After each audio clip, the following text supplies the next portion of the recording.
Hi, friends. We are reading the Chronicles of Narnia. We're actually reading specifically The Lion, the Witch, and the Wardrobe. And today we are in a new environment. This is my office at work. Clearly, it's a professional work environment, as you can tell, because I have worship later this evening. So I am here and didn't get to go home this afternoon, but that's okay. Books can be read anywhere. And so we're doing this a little earlier because of that too. Anyway, welcome to my office. We are going to read today, chapters 5 and 6, hopefully. We'll see how long chapter 5 lasts, but it looks pretty short. Chapters 5 and 6 of The Lion, the Witch, and the Wardrobe from C.S. Lewis's Chronicles of Narnia. Chapter 5, back on this side of the door. Because the game of hide and seek was still going on, it took Edmund and Lucy some time to find the others, and when at last they were all together, which happened in the long room where the suit of armor was, Lucy burst out, "Peter! Susan, it's all true! Edmund's seen it too! There is a country you can get to through the wardrobe. Edmund and I both got in. We met one another in there, in the wood. Go on, Edmund. Tell them all about it." "What's this all about, Ed?" said Peter. And now we come to one of the nastiest things in the story. Up to that moment, Edmund had been feeling sick and sulky and annoyed with Lucy for being right, but he hadn't made up his mind what to do. When Peter suddenly asked him the question, he decided all at once to do the meanest and most spiteful thing he could think of. He decided to let Lucy down. "Tell us, Ed," said Susan. And Edmund gave a very superior look, as if he were far older than Lucy. There was really only a year's difference. And then a little snigger and, "Oh yes, Lucy and I have been playing, pretending that all her story about a country in the wardrobe is true. Just for fun, of course. There's nothing there, really." Poor Lucy gave Edmund one look and rushed out of the room. Edmund, who was becoming a nastier person every minute, thought that he had scored a great success, and went on at once to say, "There she goes again. What's the matter with her? That's the worst of young kids. They always—" "Look here," said Peter, turning on him savagely. "Shut up. You've been perfectly beastly to Lou ever since she started this nonsense about the wardrobe, and now you go playing games with her about it and setting her off again. I believe you did it simply out of spite.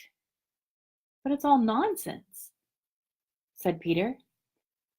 "That's just the point. Lou was perfectly all right when we all left home, but since we've been down here, she seems to be either going queer in the head or else turning into a most frightful liar. But whichever it is, what good do you think you'll do by jeering and nagging at her one day and encouraging her the next?" I thought, said Edmund, but he couldn't think of anything to say. "You didn't think anything at all," said Peter. "It's just spite. You've always liked being beastly to anyone smaller than yourself. We've seen that at school before now." "Do stop it," said Susan. "It won't make things any better having a row between you two. Let's go and find Lucy." It was not surprising that when they found Lucy a good deal later, everyone could see she had been crying. Nothing they could say to her made any difference. She stuck to her story and said, "I don't care what you think, and I don't care what you say. You can tell the professor, or you can write to Mother, or you can do anything you like. I know I've met a fawn in there, and I wish I'd stayed there, and you are all beasts. It was an unpleasant evening. Lucy was miserable, and Edmund was beginning to feel his plan wasn't working as well as he had expected. The older two ones were really beginning to think that Lucy was out of her mind. They stood in the passage, talking about it in whispers long after she had gone to bed. The result was, the next morning they decided that they really would go and tell the whole thing to the professor. "He'll write to Father if he thinks there really is something wrong with Lou," said Peter. "It's getting beyond us." So they went, and knocked on the study door, and the professor said, "Come in," and got up and found chairs for them, and said he was quite at their disposal.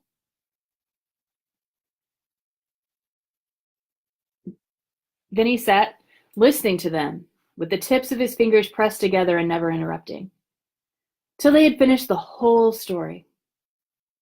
After that, he said nothing for quite a long time. Then he cleared his throat and said the last thing either of them had expected. "How do you know," he asked, "that your sister's story is not true?" "Oh, but," began Susan, and then stopped. Anyone could see from the old man's face that he was perfectly serious. Then Susan pulled herself together and said, "But Edmund said they had only been pretending." "That is a point," said the professor, "which certainly deserves consideration, very careful consideration. For instance, you'll excuse me for asking the question, does your experience lead you to regard your brother or your sister as more reliable? I mean, which is more truthful?" "That's just the funny thing about it, sir," said Peter. "Up until now, I'd have said Lucy every time." "And what do you think, my dear?" said the professor, turning to Susan. "Well," said Susan, "in general, I'd say the same as Peter. But this couldn't be true. All this about the wood and the fawn." "That is more than I know," said the professor. "And a charge of lying against someone whom you have always found truthful is a very serious thing. A very serious thing indeed." "We were afraid it mightn't even be lying," said Susan. "We thought there might be something wrong with Lucy." "Madness, you mean?" said the professor quite coolly. "Oh, you can make your minds easy on that. One is only to look at her and talk to her to see that she's not mad." "But then," said Susan, and stopped. She had never dreamed that a grown-up would talk like the professor and didn't know what to think. "Logic," said the professor, half to himself. "Why don't they teach logic in these schools? There are only three possibilities. Either your sister is telling lies, or she is mad, or she is telling the truth. You know she doesn't tell lies, and it's obvious that she's not mad. For the moment, then, and unless any further evidence turns up, we must assume she is telling the truth." Susan looked at him very hard and was quite sure from the expression on his face that he was not making fun of them. "But how could it be true, sir?" said Peter. "Why do you say that?" said the professor. "Well, for one thing," said Peter, "if it was real, why didn't everyone find this country every time they go into the wardrobe?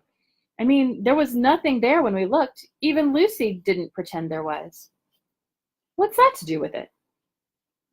"Well, sir, if things are real, then they're there all the time." "Are they?" said the professor, and Peter didn't know quite what to say. "But there was no time," said Susan. "Lucy had no time to have gone anywhere. Even if there was such a place, she came running after us the very moment we were out of the room. It was less than a minute, and she pretended to have been away for hours." "That is the very thing that makes her story so likely to be true," said the professor. "If there really is a door in this house that leads to some other world, and I should warn you that this is a very strange house, and even I know very little about it. If, I say, she got into another world, I should not at all be surprised to find that the other world had a separate time of its own, so that however long you stayed there, it would never take up any of our time. On the other hand, I don't think many girls her age would invent that idea for themselves. If she had been pretending, she would have hidden for a reasonable time before coming out and telling her story." "But do you really mean, sir," said Peter, "that there could be other worlds all over the place, just around the corner like that?" "Nothing is more probable," said the professor, taking off his spectacles and beginning to polish them, while he muttered to himself, "I wonder what they do teach in these schools." "But what are we to do?" said Susan. She felt the conversation was beginning to get off the point. "My dear young lady," said the professor, suddenly looking up with a very sharp expression at both of them, There is one plan which no one has yet suggested, and which is well worth trying." "What's that?" said Susan. "We might all try minding our own business," said he. And that was the end of the conversation. After this, things were a good deal better for Lucy. Peter saw to it that Edmund stopped jeering at her, and neither she nor anyone else felt inclined to talk about the wardrobe at all. It had become a rather alarming subject. And so, for a time, it looked as if all the adventures were coming to an end. But that was not to be. This house of the professor's, which even he knew so little about, was so old and famous that people from all over England used to come and ask permission to see it. It was the sort of house that is mentioned in guidebooks and even in histories, and well it might be, for all manner of stories were told about it, some of them even stranger than the one I'm telling you now. And when parties of sightseers arrived and asked to see the house, the professor always gave them permission, and Mrs. Macready, the housekeeper, showed them round, telling them about the pictures and the armor and the rare books in the library. Mrs. Macready was not fond of children, and did not like to be interrupted when she was telling visitors all the things she knew. She had said to Susan and Peter, almost on the first morning, along with a good many other instructions, "And please remember you're to keep out of the way whenever I'm taking a party over the house." Just as if any of us would want to waste half the morning trailing around with a large crowd of strange grown-ups, said Edmund, and the other three thought the same. That was how the adventures began for the third time. A few mornings later, Peter and Edmund were looking at a suit of armor and wondering if they could take it to bits when the two girls rushed into the room. "Look out! Here comes Macready, and a whole gang with her." "Sharp's the word," said Peter, and all four made off through the door at the far end of the room. But when they had gone into the green room and beyond it, into the library, they suddenly heard voices ahead of them, and realized that Mrs. Macready must be bringing her party of sightseers up the back stairs, instead of up the front stairs as they had expected. And after that, whether it was that they lost their heads, or that Mrs. Macready was trying to catch them, or that some magic in the house had come to life and was chasing them into Narnia, they seemed to find themselves being followed everywhere, until at last Susan said, "Oh, bother these trippers. Here, let's go into the wardrobe room until they've passed. No one will follow us in there." But the moment they were inside, they heard voices in the passage, and then someone fumbling at the door. And then they saw the handle turning. "Quick," said Peter, "there's nowhere else," and flung open the wardrobe, and all four of them bundled inside it and sat there, panting in the dark. Peter held the door closed, but did not shut it, for of course he remembered, as every sensible person does, that you should never, never shut yourself in a wardrobe. Chapter 6, Into the Forest. "I wish the Macready would hurry up and take all these people away," said Susan presently. "I'm getting horribly cramped." "And what a filthy smell of camphor," said Edmund. "I expect that the pockets of these coats are full of it, to keep away the moths," said Susan. "There's something sticking to my back," said Peter. "Isn't it cold?" said Susan. "Now that you mention it, it is cold," said Peter, "and hang it all, it's wet, too. What's the matter with this place? I'm sitting on something wet. It's getting wetter every minute." He struggled to his feet. "Let's get out. They've gone," said Edmund. Ooh, said Susan suddenly, and everyone asked her what was the matter. "I'm sitting against a tree," said Susan, "and look, it's getting light over there." "By Jove, you're right," said Peter, "and look, and there. It's trees all around, and this wet stuff is snow. Why, I do believe we've gone into Lucy's wood after all." Now, there was no mistaking it, and all four children stood blinking in the daylight of a winter day. Behind them were coats hanging on pegs. In front of them were snow-covered trees. Peter turned at once to Lucy. "I apologize for not believing you," he said. "I'm sorry. Will you shake hands?" "Of course," said Lucy, and she did. "And now, what do we do next?" said Susan. "Do?" said Peter. "Why, go and explore the wood, of course." "Ugh," said Susan, stamping her feet. "It's pretty cold. What about putting on some of these coats?" "They're not ours," said Peter doubtfully. "Sure, nobody would mind," said Susan. "It isn't as if we wanted to take them out of the house, we shan't take them even out of the wardrobe." "Never thought of that, Sue," said Peter. "Of course. Now you put it that way, I see. No one could say you had bagged a coat as long as you leave it in the wardrobe where you found it. And I suppose this whole country is in the wardrobe." They immediately carried out Susan's very sensible plan. The coats were rather too big for them, so that they came down to their heels and looked more like royal robes than coats when they had put them on. But they all felt a good deal warmer, and each thought the others looked better in their new get-up and the more sensible landscape, and more suitable to the landscape. "We can pretend we are Arctic explorers," said Lucy. "This is going to be exciting enough without pretending," said Peter, as he began leading the way forward into the forest. There were heavy, darkish clouds overhead, and it looked as if there might be snow before night. "I say," began Edmund presently, "oughtn't we to be bearing a bit more to the left? That is, if we're aiming for the lamppost?" He had forgotten for a moment that he must pretend never to have been to the wood before. The moment the words were out of his mouth, he realized that he had given himself away. Everyone stopped. Everyone stared at him, and Peter whistled. "So you really were here," he said. "That time Lou said she met you in here, and you made out that she was telling lies." There was dead silence. Well, of all the poisonous little beasts," said Peter, and shrugged his shoulders and said no more. There seemed indeed no more to say, and presently the four of them resumed their journey. But Edmund was saying to himself, "I'll pay you all out for this, you pack of stuck-up, self-satisfied prigs." "Where are we going anyway?" said Susan, chiefly for the sake of changing the subject. "I think Lou ought to be the leader," said Peter. "Goodness knows she deserves it. Where will you take us, Lou?" "What about going to see Mr. Tumnus?" said Lucy. "He's the nice fawn I told you about." And everyone agreed to this, and off they went, walking briskly. Sorry, my pages are stuck together. Walking briskly and stamping their feet.